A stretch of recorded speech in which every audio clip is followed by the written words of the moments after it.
যে বিএনপির নাম ব্যবহার করে কিছু অপকর্ম করা হয়েছে, আপনারা আজকে বিএনপির নাম ব্যবহার করে যাতে কেউ অপকর্ম করতে না পারে সেই দিকে আপনাদের লক্ষ্য রাখতে হবে, কাজ করতে হবে। এবং আমি যতদিন বেঁচে আছি ইনশাআল্লাহ অন্যায়ের বিরুদ্ধে, জুলুমের বিরুদ্ধে, সন্ত্রাসের বিরুদ্ধে, চাঁদাবাজের বিরুদ্ধে আমাদের সংগ্রাম অব্যাহত রাখবো। আব্দুস সালাম পিন্টুর মতো মানুষকে আমরা আবার ফিরে পেয়েছি।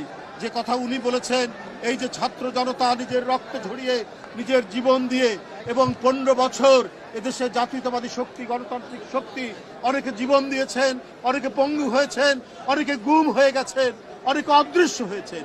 এই অবদানের ভিত্তিতে আজকে আমরা গণতন্ত্রের পথে যাত্রার শুভ সূচনা হয়েছে।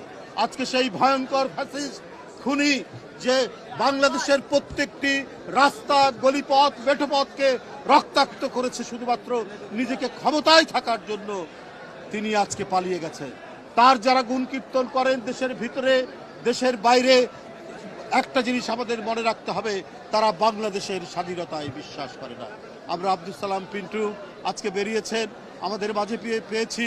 আল্লাহ তার দীর্ঘ জীবন দিন, অনেক দিন যাতে আমরা তাকে পাই আমাদের মাঝে। আমরা যে কথাটি এখানে তিনি দেশটা জনাব তারেক রহমানের যে বক্তব্যটি দিয়েছেন দেখেছেন, এসেই তিনি এই কথা বলেছেন যে বিএনপির নামধারী যারা অপকর্ম করবে তাদের কোনো নিস্তার নেই।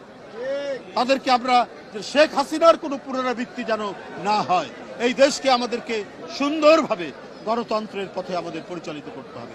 সেই আব্দুল সালাম পিন্টু আজকে চিৎকার করে সরকারের কাছে যদি বলে, আগের যে সরকার ছিল তাদের কাছে, যে আমার সেই 17টি বছর আমাকে ফিরিয়ে দাও,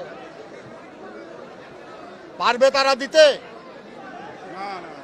যারা আমাদের সহকর্মী গুম হয়েছে, খুন হয়েছে, তাদের পরিবারের কাছে এদের কোনো জবাব আছে?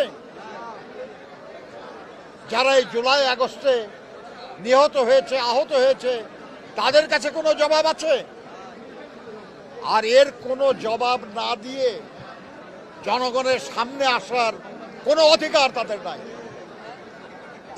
আজকে আব্দুল সালাম পিন্টু সাহেবকে, আমাদের এই সাথীকে, যিনি অত্যন্ত জনপ্রিয় মানুষ, বারবার সংসদ সদস্য নির্বাচিত হয়েছেন, মন্ত্রী হয়েছেন, জেলার প্রেসিডেন্ট ছিলেন, কেন্দ্রের নেতা ছিলেন, আমরা তাকে আমাদের মাঝে ফিরে পেয়ে আমরা আনন্দিত না, খালি আমরা অনেক শক্তিশালী হলাম। তার মতো একজন নেতা, যিনি মাওলানা ভাসানের সঙ্গে কাজ করেছেন, এমন একজন নেতার উপস্থিতি বিএনপিকে আরো শক্তিশালী করবে।